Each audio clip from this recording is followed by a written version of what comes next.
日本光头和尚使用违规打法，连续3次踢向中国小伙的裆部。中国小伙疼得撕心裂肺，恢复好之后眼神突变，狂挥重拳追着日本光头疯狂暴打，让对手连连求饶。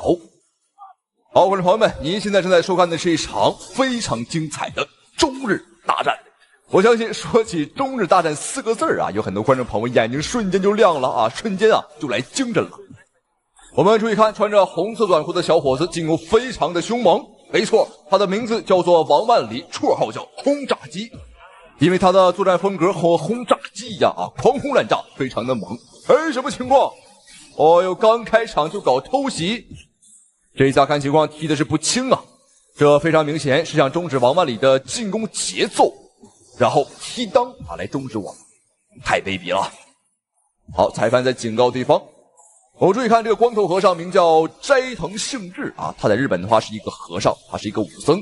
这次来中国呀，观众朋友们，他原本是来挑战武僧一龙看看谁才是真正的世界第一武僧。结果没有想到前2天还好好的武僧一龙突然间脚崴了。所以没有办法，武僧一龙只能派出了自己的大弟子王万里来出战本场比赛。这个日本选手是日本 Crush 65公斤级的选手所以也是有一定的实力。日本选手的动作也很大。是。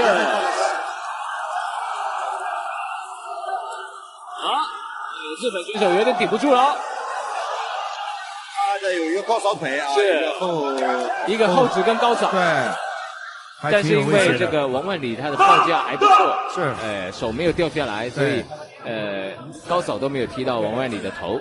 是，有时候往往这种报价，他不是说我想报就能报价，其实它是在于下面训练当中养成的一个良好的一个习惯。对，要去纠正。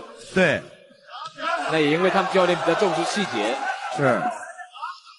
有时候该拨该画对方的一些腿都可以的。是，可以切，对，可以支撑一下。对。虽然说王万里是一龙的弟子，但是我们看他的作战方式跟风格和一龙好像没有什么一样的地方。他并不是一个肉靶子他也并不是只知道挨揍，他是一个年轻气盛的轰炸机。我们看，经过了一次被踢裆之后，丝毫没有影响，反而是让王万里情绪更加的高涨。这个角度要小心，吃到对方连续多个顶膝。哎呦，对方怎么连这个砸拳都用出来了？在搏击擂台有2大最明显的违规点，一个是不能打裆，一个是不能打后脑。到目前为止，这个小日本的光头和尚他都占了。好，重拳。一个后扫腿，但是很危险。是那王万里也在抓节奏，在慢慢的跳抓节奏。是。相对来讲，王万里可能更成熟一些在擂台上的那种经验。但是今天那个2位选手的风格也很像，特别是这个斋藤幸治他完全掌握场上的这个节奏，是很兴奋，然后动作很多，一个转身的后摆，是这场拳王万里打得更积极一点。是。好，观众朋友们，第一回合比赛结束，按照分数上来讲王万里在局面上绝对是要领先，而且对方还犯规2次，一次踢裆，一次打后脑所以说裁判的话也会考虑给对方扣分。好，双方的比赛来到第2个回合，我们看这个日本的选手光头和尚打法风格的确是有一点这个传统武术的风格。有些观众朋友肯定想问了，这日本也有和尚吗？没错，也有。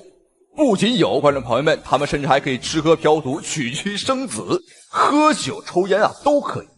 好，第2回合比赛开始了，我们注意看，红色短裤是一龙的大弟子王万里，而光头和尚来自于日本的斋藤幸治。因为可能日本选手看到王万里在跳，想说你要抓我的节奏，我都不太敢进去了。是。我觉得对于王万里来说，一个是坚决一些，还有一个是打点。还有冷静一点。冷静一点。因为两个人在肉搏战就发现2个人都太年轻了，对，有点不够冷静。这个后手拳虽然很精准，但是这个斋藤幸治他的防守对很严密，对头部的防守一直在暴涨，移动头部的晃动。好，现在日本选手就是去吃王万里的拳，然后要做西装。做西装。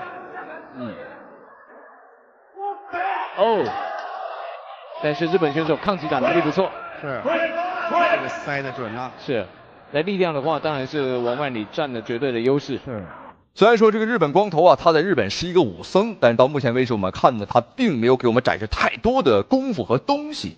这说明了啊，日本的和尚啊和这个佛教文化，包括日本的这个所谓的日本少林功夫啊，这完全是在偷学我们，而且只学了个名字啊，学了个外形。哦呦，这一拳很重，这就是在照猫画虎。把外形学到了啊，知道剃个头发，知道戴个佛珠，其他的都不知道。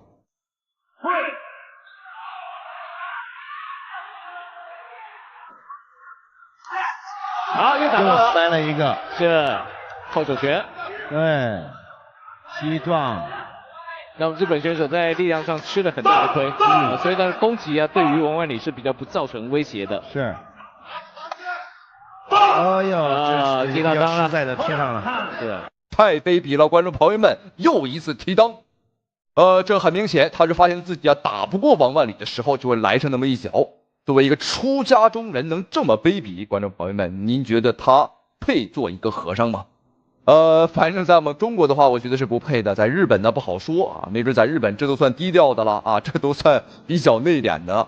如果不是和尚，那可能手段更卑鄙啊，更加无耻。到这里，我终于理解为什么武僧一龙啊今天这个没来参赛了。这个估计也知道对方手脚不老实，喜欢踢裆啊，干脆让自己的弟子来出面迎敌。可以继续比赛。好。哦，不错。激怒了这个王万里，是，但是不能输出这个头部的防守。两个就火拼了。他也不管什么规范啊，火拼。好，两个人第二回合比赛结束了，整个场面上来看，的确是拼得非常的够狠。第二回合对方又一次犯规，所以说前两个回合不出意外的话，都是王万里能顺利拿下。接下来就看一下第三个回合。但是有一点非常担心啊，就是王万里被踢裆多次，而且拼得这么凶啊，他的体能会不会出现问题？这一点我们要看一下第三回合他的表现。好，转身，双反就出大招。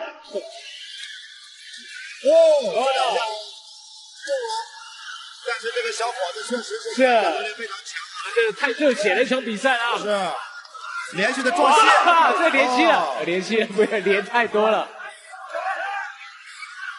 王万里一开始直接塞后手，是，两位选手都很直接，是没有多余的动作，没有试探，是。看情况，观众朋友们，刚刚第二回合中场休息啊，我们担心王万里的体能会出现问题呢，完全是多虑了。轰炸机的名称果然是名不虚传。我没有想到他作为一龙啊，他其实不是一龙的弟子啊，他是一龙的俱乐部啊，他在一龙的俱乐部里面训练。因为一龙的话开了一个非常大的俱乐部啊，一龙奥语搏击俱乐部，里面的话有非常多的这个练习的学生，王万里便是其中之一，而且还是最出色的一个。是。我再回到场上，哇，两个拼的相当的精彩。是。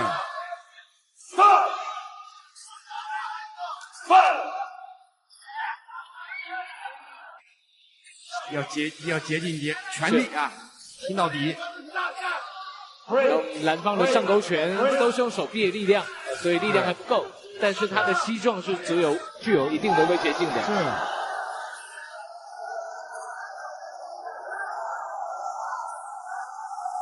好，尤其第三回合体力下滑的情况下，这个王万里的腹部的抗击打能力对于后王万里拿拳来克制对方的膝呀。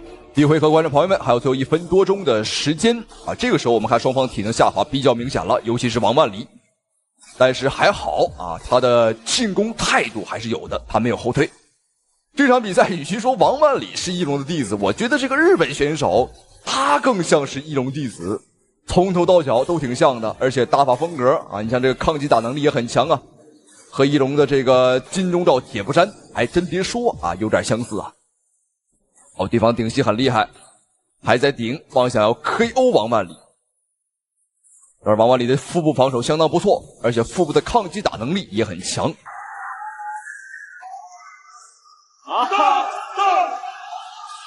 恭喜王万里啊，即将拿下这场比赛，非常令人热血沸腾的一场比赛。终于大战终于结束了。好，观众朋友们，这场3回合的大战终于结束。王万里替补出战啊，表现相当不错。虽然说多次被犯规，多次被踢裆啊，但是丝毫不影响他的战斗状态啊。好，最终比赛结果没有悬念，3位裁判一致判定，让我们恭喜王万里。同时也非常感谢屏幕前您的收看与支持，咱们下期视频再见。注意看，一场中美对抗赛中发生了人人都不想看到的意外。400多斤美国大力士被中国巨人拳王一拳打断脖颈，瞬间躺尸擂台。现场的急救人员赶紧把他绑上担架送去医院抢救，但结果非常遗憾，没能救活。原本这场比赛只是一场普通的中美对抗赛，但是没有想到美国选手却狗眼看人低，瞧不起中国选手。当着身高2.23米的中国巨人董建军的面前，竟然大肆狂言，表示自己的拳头将会是董建军生前见过最后一样东西，他会亲手把董建军打进坟墓里。没错，观众朋友们，这哥们儿要扬言要把董建军打死，而董建军又是何人呢？我们注意看，眼前的巨人就是董建军，他是我们中国有史以来体型最庞大的拳击手，甚至比中国的大爆炸张志磊还要高上10多公分。他身高2.23米，臂展2.19米。我们别看董建军5大3粗，但他却精通中国传统武术、散打以及跆拳道，是一个不折不扣的武痴。好，两人站在一块儿。这简直就是大人打小孩啊，观众朋友们。那当然并不是我们想欺负他，但是没办法呀，我们就这么高啊，天生的。好，比赛开始。中国巨人大战美国大力士，看一下谁能够先把对手 KO 掉。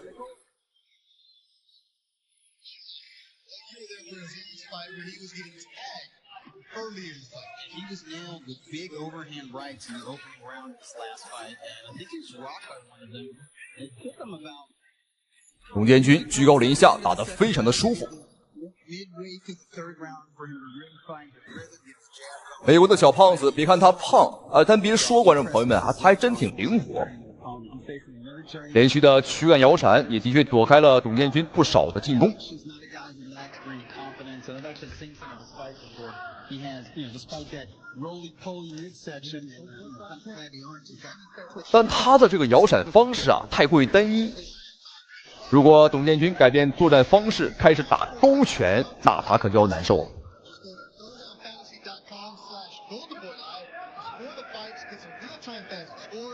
We'll show your scores during the fight. He also real likable, kind of affable personality. 别看董建军5大3粗，身形非常的壮硕，但他的步伐和拳法都相当细腻。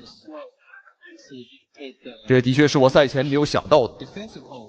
好，第一回合已经过去了一半的时间。美国的大力士兰斯啊，他有浑身的蛮力，但是打不着啊。 Range University played college football at Silver Stockton in that area. It's a small town kid in California. Or Las Vegas. He did fight Deontay. Take a step back. 1-2. Dominic Brazil, the Olympian heavyweight, years ago. But he's only a part-time fighter where he just basically.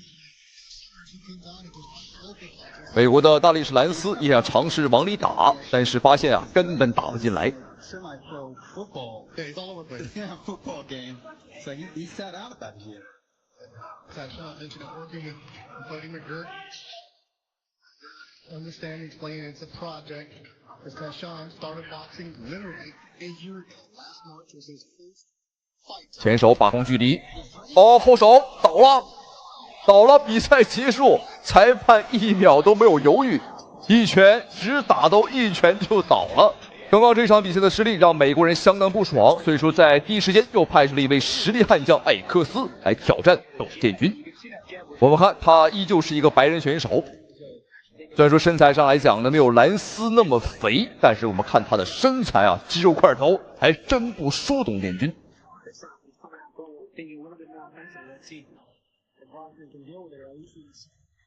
能感觉到他是想往里冲，好像打内围。 哦呦，轻轻一碰，哈哈，轻轻一碰啊，又倒了。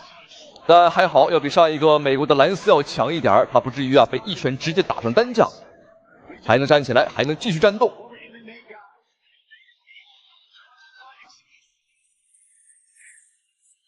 据说这个艾利克斯啊，曾到日本特意学习过日本的空手道啊，所以说他现在的拳法呢是来也空空，去也空空啊，这个气势如虹，就是打不着人，又倒了，又一次夺秒，短短不到1分钟的时间啊，2次夺秒了，还能坚持吗？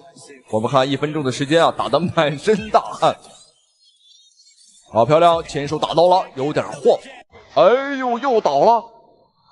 但这一下应该是被董监军给按倒的啊，应该不是击倒。比赛继续，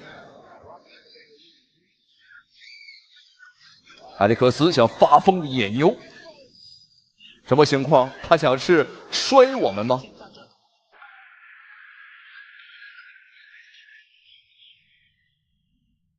现在美国的艾利克斯啊，他已经是完全失控了啊，他知道自己呢可能在技术上。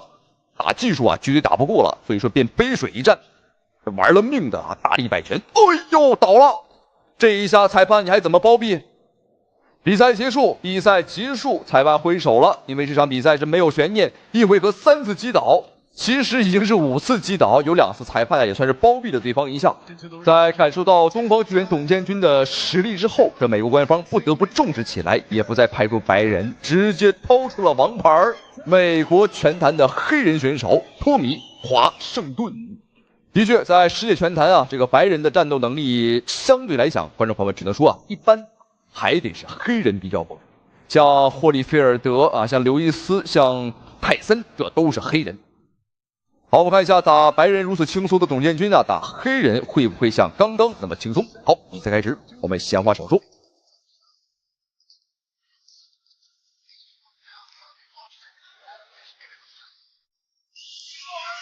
我们在身材上依旧是有着巨大的优势啊，但别说啊，这个专业的感觉立马上来了。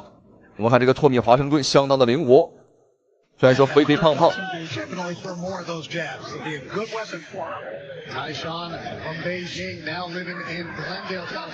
臂力的把控以及他的摇闪都相当的顶级和专业。观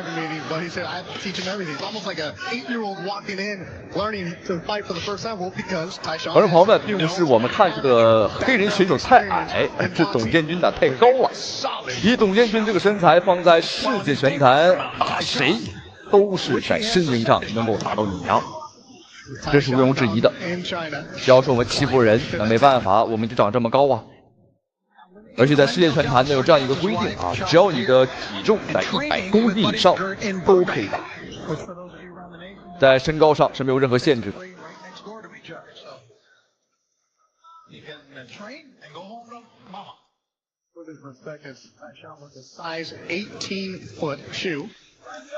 And 22-ounce gloves that were custom ordered for him. Headgear was custom ordered for him. Story goes that he went to his first physical. The doctor asked him if he ever had a concussion. He said, "No, I've never been hit in my head. We never reached." 其实我们要仔细看董监军的步伐也相当细了，他练习过散打，所以说呢这个脚步啊很细腻。而且还是我们不常见的小碎步。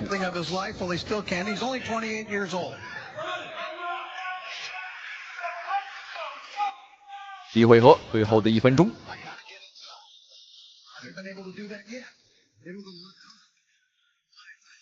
我承认这个华盛顿啊，他的步伐和这个身法还是比较灵活，但是你光挨揍不还手，你躲得了初一，你躲得了15吗？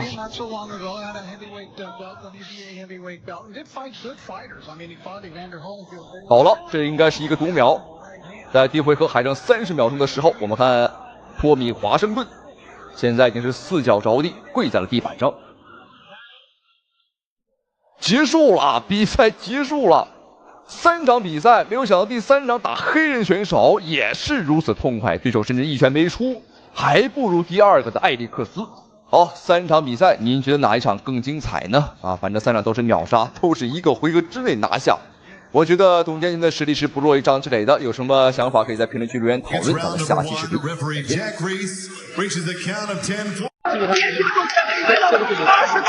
上手拿人没有去荷兰不败天王向中国拳坛发起挑战，警告拳法在一夜之间造成1死2伤，连赢3场。此消息一出，震惊了中国拳迷。有人说他的出现让中国拳坛倒退了10年不止，因为他在中国长达5年时间里没有败绩，让中国年轻一代选手通通打了个遍，横扫一空，非死即残。他就是阿尔伯特·克劳斯，一个在搏击擂台被称为杀戮机器的男人。巅峰时期的克劳斯横扫了同级别全世界的所有高手，就连拳王波球也只能当他的垫脚石。但正所谓天狂必下雨，人狂必受罚，在巅峰待久了的克劳斯开始瞧不起任何人，甚至还公开蔑视中国选手。其实我不太理解为什么中国人要打拳击，明明都是一帮东亚病夫，我8岁的儿子都可以轻松击败他们，只要我还活着，恐怕中国人这辈子都无法击败我。见克劳斯如此的目中无人，中国小将李壮壮不顾家庭和团队的劝阻，誓要为中国搏击争回一口气，向克劳斯发起挑战。好，我们注意看双方的比赛已经开始，红方选手白色拳套壮壮这个小伙呢，他的这个人如其名啊，确实是比较壮。实际上，壮壮的家人和他的教练团队啊是不希望他来挑战克劳斯的啊，因为这个风险啊，观众朋友们太高了。打对方有可能会断送职业生涯，而且一不小心啊，还有可能会丢掉小命啊，所以说风险太高了，不知道。但刚刚20岁刚出头的李壮壮却表示，我宁可站着死，也绝不躺着生。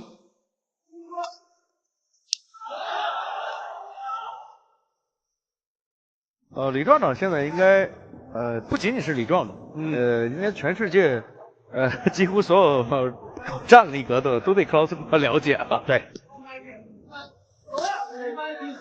哎呦，漂亮！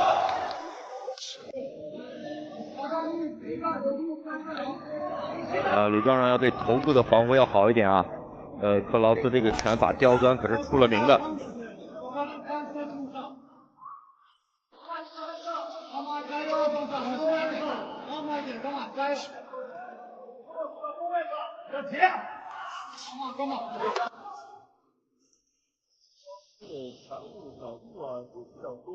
对。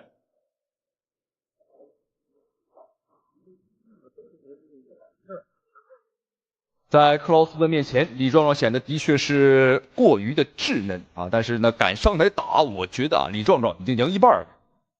比赛开始，我们看克劳斯呢是步步紧逼，他的步子咬得很紧，但李壮壮呢是边推边打，并没有一味的啊这个单纯的逃跑。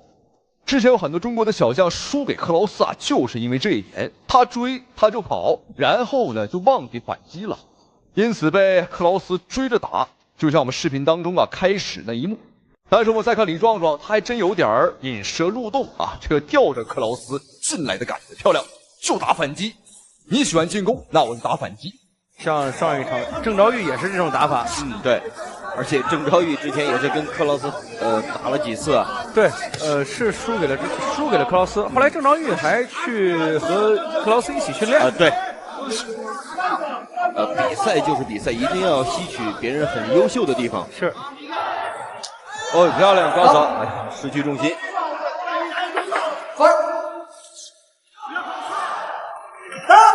好，第一局比赛结束。好，第一回合看双方的表现呢，观众朋友们啊，的确是偏慢啊，两个人也是不着急也不着忙。毕竟来讲，第一回合啊刚接触，也就是一个热身阶段，所以说呢，接下来第二回合，我觉得呀，双方肯定会开足马力正面对打，而且大概率的话，可能是李壮壮这一边，我觉得可能会打得更凶一点。好，接下来准备看一下第二回合的表现，观众朋友们千万不要错过这场世纪大战。好，第二局。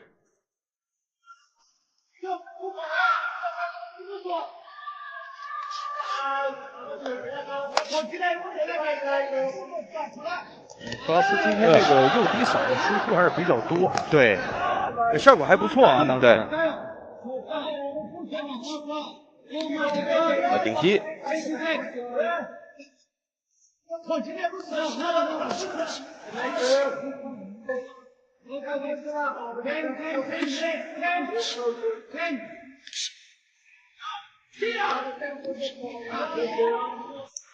低扫，哎。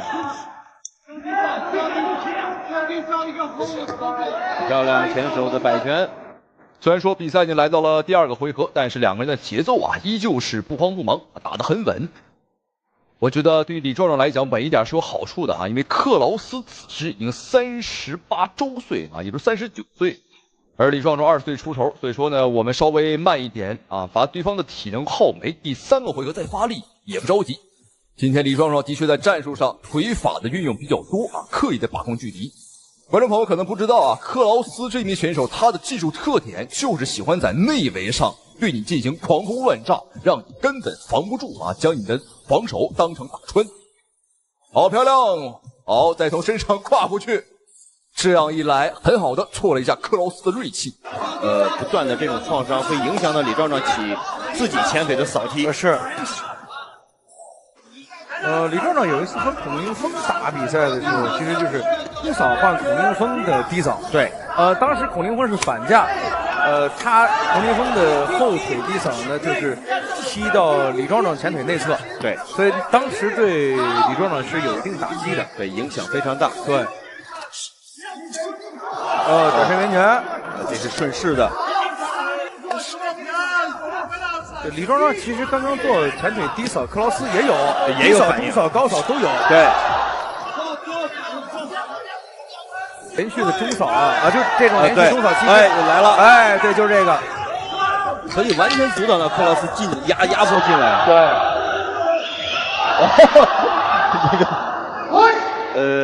李壮壮其实心态应该还是很放松的啊。是，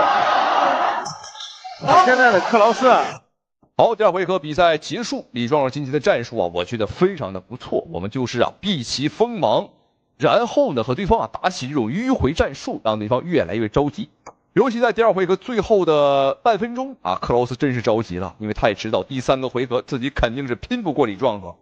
好，那接下来第3个回合就是好戏了，观众朋友们，就看李壮壮他在前2个回合的铺垫啊，在第3个回合能不能有一个好的发挥。而且在拳球之内啊，形成一个固定的一个体系。对，而且稍后出场的美丽死神，早期的时候偏俄式，在后期的时候也变得是荷兰式这种欧式。对。第3局上来两个人拳对攻，好漂亮，好漂亮，哎，不错，压准，不错，好，漂亮，打准，好。其实克劳斯有反应啊，对，刚刚这一下打得很实。又是一个，对，这个叫一个半摔吧。克劳斯是有个换架了，现在。克劳斯是有个换架啊。是的，是的，现在是右手右脚在前了。克劳斯的左腿可能也是因为李壮的几个持续的低扫啊。哎呦，哎，很漂亮，小心啊！他虽然用的少，但是他这个技术他会的，对，他并不是没有这个技术储备。哇，观众朋友们，这个克劳斯啊，他的体能实在是太恐怖了。我以为他前2个回合打得那么凶，第3个回合肯定没劲儿了，但是没有想到第3个回合他依旧是在主动进攻。但有一点，观众朋友们，别看克劳斯啊打得这么凶，但李壮壮的分数我敢保证啊，绝对是不弱于克劳斯的。我们只不过是在战术水平上，我们属于这个边对边打啊，以防守反击为主。但有时候打技术这一块，我觉得我更看好李壮壮多一些。现在几次是前手同时的互换，这个就是能力问题了。你看克劳斯第3局换架一直保持到现在。对。哎呦，顶膝漂亮。但是克劳斯防守不错啊。对。顶膝只是在手臂上。而且前手换后手这个发力打击啊都还不错。对。李壮壮持续顶膝。最后阶段克劳斯把这个架势又换回来了。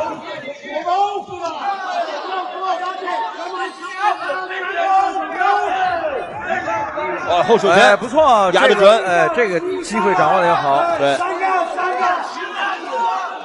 顶膝，哎呦，克劳斯的防守还是好，对，是看得很稳固的防守啊。最后几秒钟，顶膝。这一轮李壮壮的表现不错啊！好，这场世纪大战终于结束。这位年轻小将李壮壮和克劳斯啊，硬战血拼了3个回合。